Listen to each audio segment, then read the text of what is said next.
அனைத்து நகராட்சி மாநகராட்சிகள் திட்டங்கள் இப்போ ப்ரோக்ரஸ்ல இருக்கு.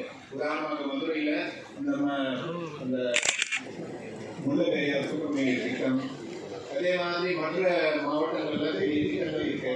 ஏற்கனவே கோயம்புத்தூர், திருப்பூர்ல மொடசர்வை ஸ்கீம்ஸ் இனோகிரேட் பண்ணிட்டாங்க.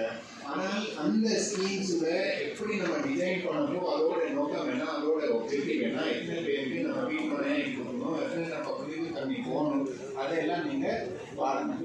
அப்புறம் பெண்டிங் ஆன்கோயிங் ஒர்க்ஸ் எக்ஸ்பெக்ட் பண்ணணும். உதாரணமாக தூத்துக்குடியில, திருநெல்வேலியில அந்த பாதாள சாக்கடை திட்டங்கள் இப்போ ப்ரோக்ரஸ்ல இருக்கு. எல்லோர்ல, திருச்சியில அந்த பணிகள் நம்ம விரைவில் அந்த பணிகள் முடிக்கணும். அந்த பணிகள் செய்யும் போது பொதுமக்களுக்கு ஒன்றும் சிரமங்கள் இல்லாமல், சிரமங்கள் கட்டாயமாக இருக்கும். ஒரு வேலை தேர்வு கவர்மெண்ட் அந்த வேலை செய்யும்போது சிரமங்கள் இருக்கும். ஆனால் எந்த அளவுக்கு மக்களுடைய சிரமங்கள் நம்ம ரிடியூஸ் பண்ண முடியும் அதை பார்க்கணும். ஒரு எக்ஸிடென்ட் இருக்கக்கூடாது. எங்கெங்கே நம்ம தோன்றோம் அதுக்கு ப்ராப்பராக வெரிஃபைட் பண்ணி அந்த வேலை விரைவில் முடிக்கணும். அப்புறம் இன்னொன்று அந்த வேலை பண்ணும்போது மக்களுக்கு அந்த உதாரணம் ஒரு தேர்வில் நம்ம பாதாள சாக்கடை பண்ணுறோம் அப்படின்னா அந்த தேர்வில் உள்ள அனைத்து மக்களுக்கு நம்ம அதை பற்றி பேசணும். ஒரு சின்ன லோக்கல் லெவலில் ஒரு கூட்டம் போட்டுட்டு இதை பண்ணி நம்ம செய்கிறோம், இதில் எவ்வளோ நாள் ஆகும், இதனால் மக்களுக்கு என்ன பெனிஃபிட் இருக்கும், எப்போ நம்ம முடிக்க போகிறோம், ஏன்னா அவங்களுக்கு கான்ஃபிடன்ஸில் எடுக்கணும். ஸோ இதெல்லாம் நீங்கள் சைமல்டேனியஸாக நம்ம டெய்லி சர்வீசஸ் மட்டும் இல்லாமல் ப்ராஜெக்ட் ஒர்க்ஸும் பார்க்கணும். கடந்த 3 ஆண்டுகளில் பல புதுவாக திட்டங்கள், உதாரணமாக கலைஞர் மேம்பாட்டு திட்டத்தில் பல பணிகளை எடுத்துருக்கோம். உதாரணமாக நாலேஜ் சென்டர்ஸ், அந்த நாலேஜ் சென்டர்ஸ் கிட்டத்தட்ட ஒரு 100 நாலேஜ் சென்டர் ஏற்கனவே கம்ப்ளீட் பண்ணி இனோகிரேட் பண்ணிட்டோம். அந்த நாலேஜ் சென்டர்ஸில் நம்ம ஆரம்பிக்கும் போது அதோட என்ன நோக்கம் இருந்ததோ அந்த அளவுக்கு அது ஃபங்க்ஷன் ஆகிட்டு இருக்கா, அதில் வேற ஏதாவது இஷ்யூஸ் இருக்கா, அதே மாதிரி இந்த மேனுகள் அந்த மாடர்ன் டெரிட்டோரியாஸ் அதுவும் இந்த ஒரு 3 நாள் முன்னாடி ரிவ்யூ எடுக்கும்போது சில பகுதியில் கோஆர்டினேஷன் இஷ்யூஸ் இருக்கு, அல்லது அந்த பணிகளை பண்ண முடியல. ஸோ அதை விரைவில் நீங்கள் அதெல்லாம் பார்க்கணும். பல இடங்களில் நம்ம ஏற்கனவே எடுத்த கட்டிடங்கள் ப்ராஜெக்ட்ஸ் முடிஞ்சிச்சு. ஆனால் அந்த ஒரு கட்டிடம் முடிக்கணும் அது மட்டும் முக்கியம் இல்லை. அந்த கட்டிடமோட அந்த பணி முடிச்ச பிறகு, அந்த ப்ராஜெக்ட் முடிச்ச பிறகு அந்த ப்ராஜெக்ட் எதுக்காக நம்ம அந்த கட்டணம் மக்களுக்கு அந்த பெனிஃபிட் கிடைக்கிறா அதை நம்ம ஃபங்க்ஷனிங்கில் கொண்டு வந்துட்டோம். அதுவும் நீங்கள் பார்க்க வேண்டியிருக்கு. ஸோ இதை ஒவ்வொரு நகராட்சி மாநகராட்சியில் நீங்கள் கணக்கு எடுக்கணும். எந்தெந்த கம்ப்ளீட்டட் ஒர்க்ஸ் இருக்குது, அந்த கம்ப்ளீட் பண்ண ஒர்க்ஸு நம்ம யூஸ்க்கு கொண்டு வரணும். நம்ம ஒரு பள்ளிக்கூடத்துக்கு நம்ம ஒரு கிளாஸ் ரூம் கட்டுறோம். கிளாஸ் ரூமோட பில்டிங் மட்டும் முடிஞ்சு போச்சு.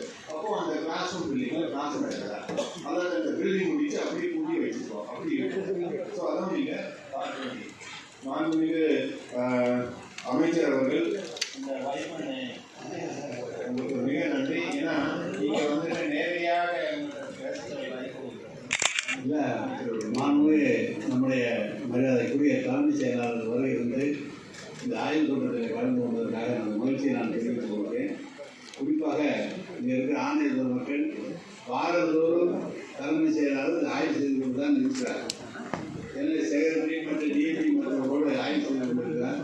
ஒரு வருடம் ஆட்சியாளர்கள் நீங்கள் பார்க்கணுமே, அதனால் நீங்கள் இந்த துறையை பற்றி முழுமையாக நான் வேலை பார்க்கிறேன் இல்லை, அதை முழுமையாக தலைமை செயலாளர் முன்னிட்டு அதை நடத்தி கொண்டிருக்கிறார்.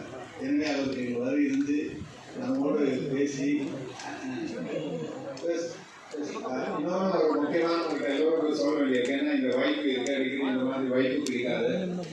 தினமும் காலையில அனைத்து நகராட்சி மாநகராட்சி உள்ள உயர் அதிகாரிகள், உயர் அதிகாரிகளாக நீங்க அது நகராட்சி ஆணையர் இருந்தாலும் சரி, நகராட்சி பொறியாளர் இருந்தாலும் சரி, அதே மாதிரி மாநகராட்சியில மாநகராட்சி ஆணையர், துணை ஆணையர்கள் மற்றும் இன்ஜினியர்ஸ் தினமும் காலையில 6 மணிலேருந்து 8 மணி வரை நீங்க அனைவரும் ஃபீல்டில் இருக்கணும்.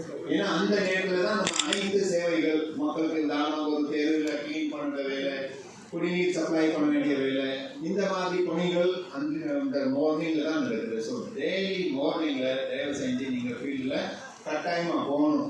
8 மணி வரை ஃபீல்டில் பார்த்துட்டு அப்போ வீட்டில் போயிட்டு நம்ம குளிச்சுட்டு டிஃபன் சாப்பிட்டு அப்புறம் நீங்கள் ஆஃபீஸ் வேலை பார்த்துக்கலாம். ஆனால் டெய்லி காலையில் 6 மணிலேருந்து 8 மணி வரை please go to the field.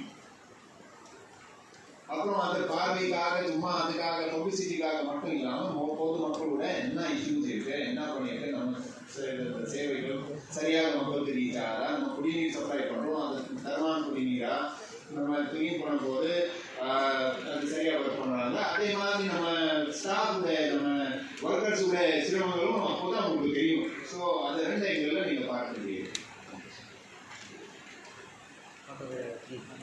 துறையின் சார்பாக தலைமை செயலாளர்களுக்கு மனமார்ந்த நன்றியை தெரிவித்துக் கொண்டு வணக்கம்.